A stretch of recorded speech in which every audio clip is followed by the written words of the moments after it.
Hey, welcome back. And look outside. The sun has returned.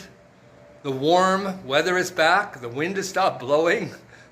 We've returned to warm, sunny, tropical Salvador, Bahia, Brazil.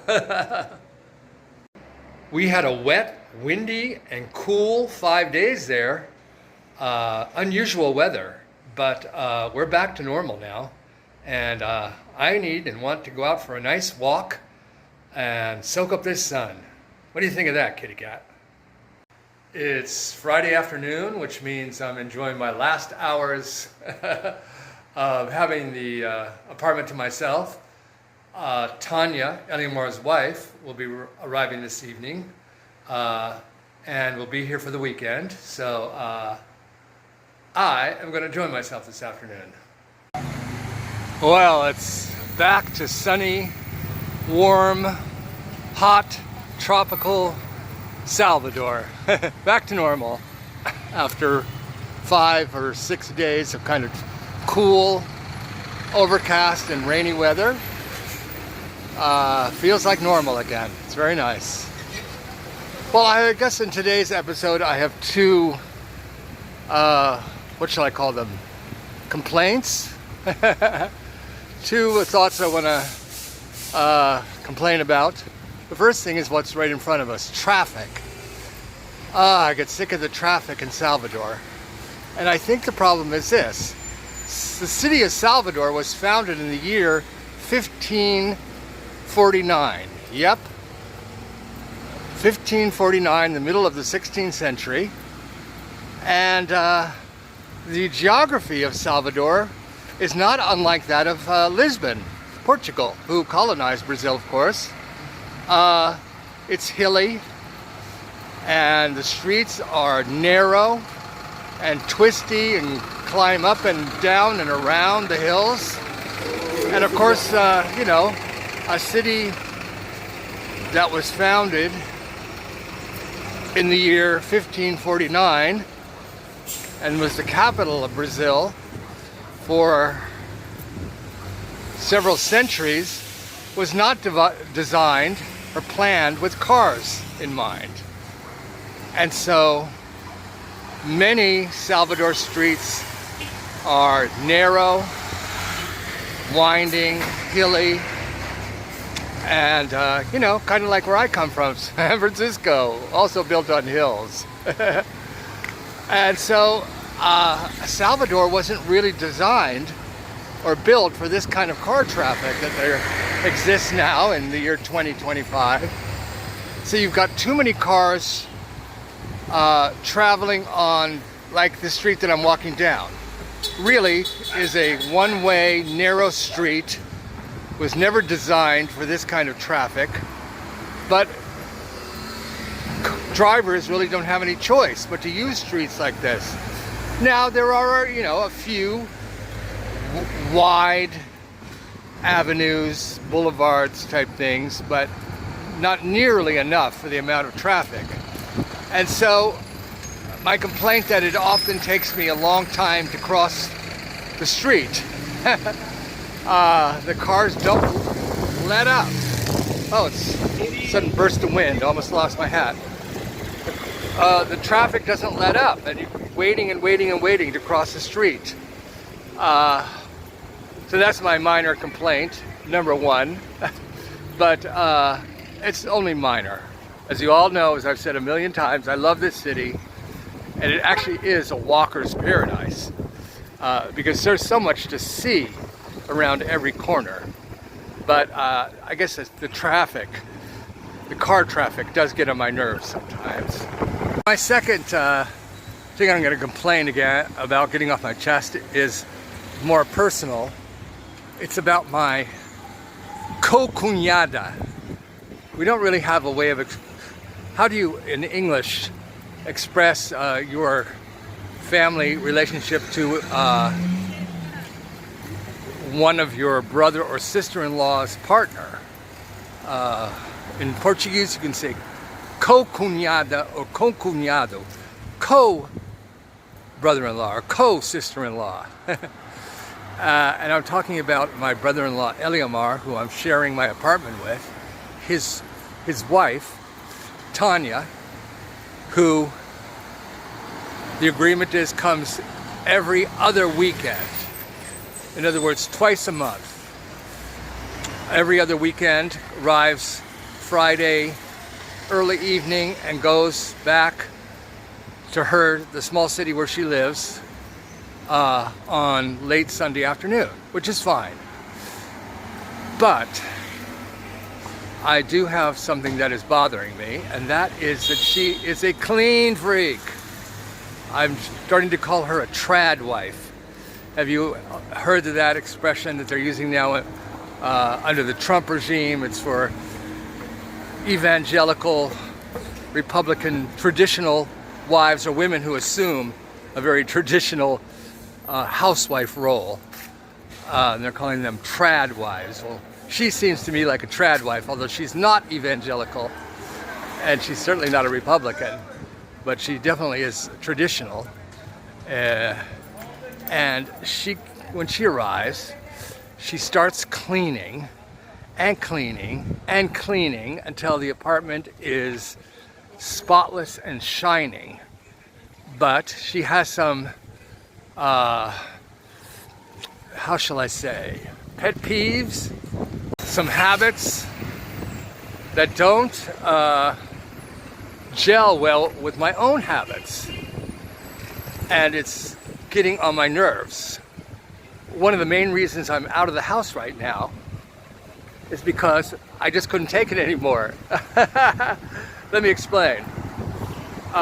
It's her cleaning, her fastidiousness, and the fact that she doesn't like my cat.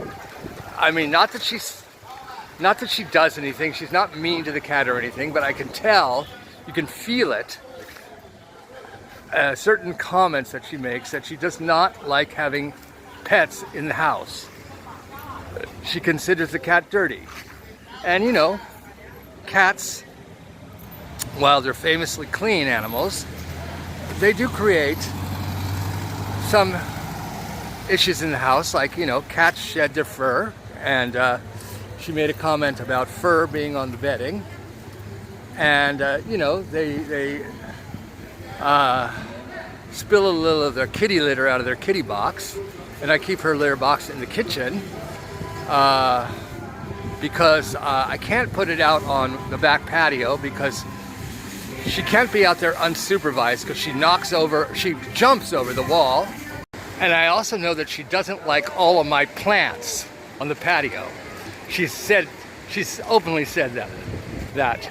And it's true that, you know, I have a lot of plants. I've showed them to you. And, you know, plants are planted in what? Soil, or dirt, as she would call it. And when I putter around in the garden and water and repot plants and add soil and fertilizer, well, sometimes I track a little bit of the potting soil into the house, and I sweep. I'm not a mess. I consider myself reasonably clean, but I'm not fastidious. But yes, sometimes a little bit of potting soil gets into the tracks into the house, and I can tell that she hates that, because when I go back home in a couple of hours, that house will be sparkling. I mean, really sparkling clean, and I appreciate it greatly.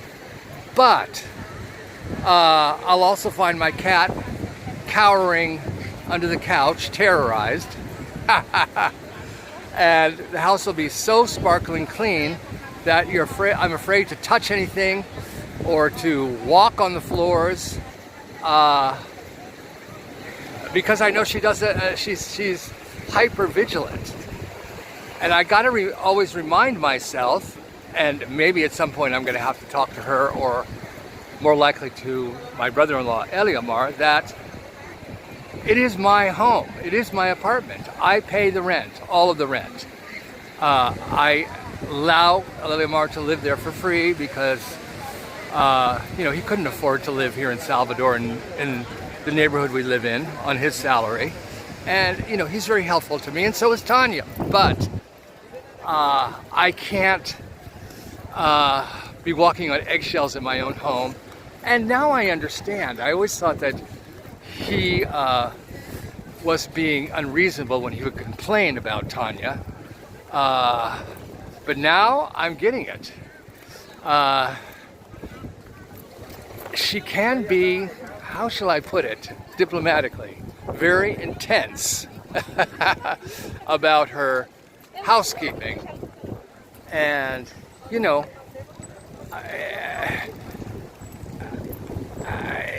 in the depths of my being, I'm very much a single guy, an introvert.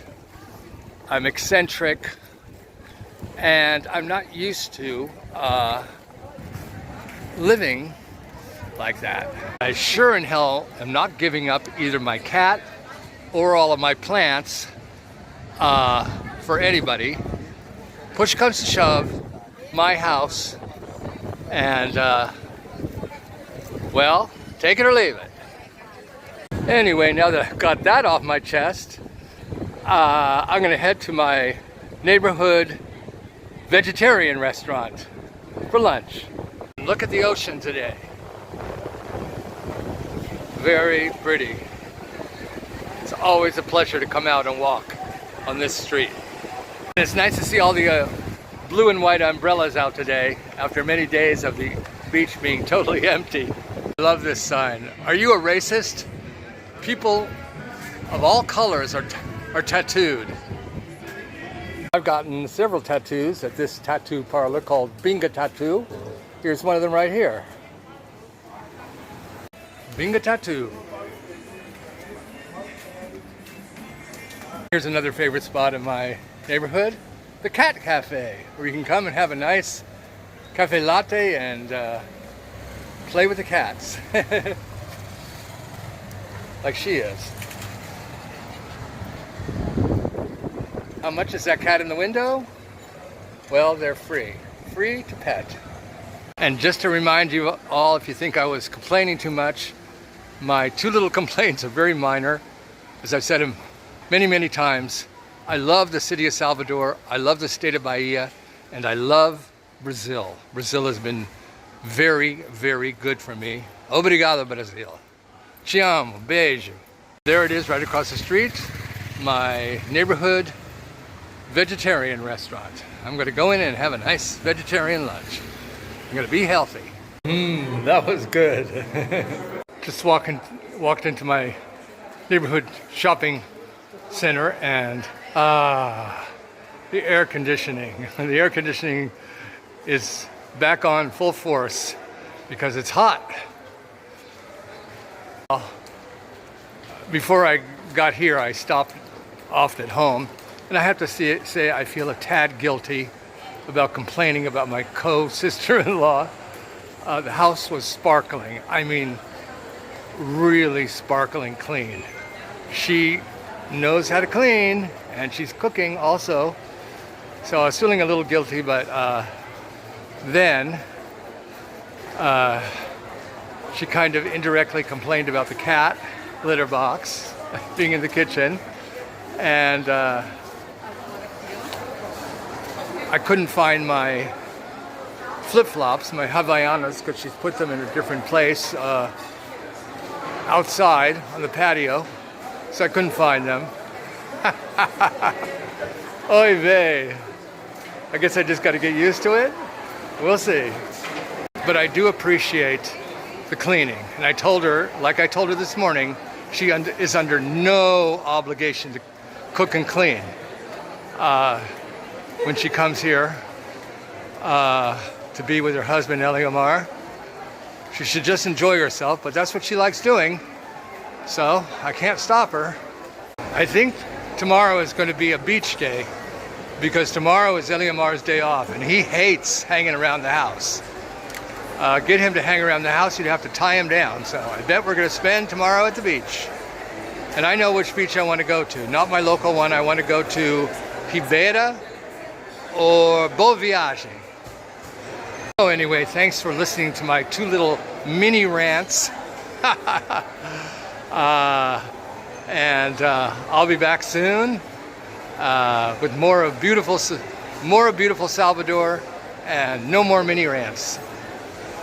And as always, beijo, ciao.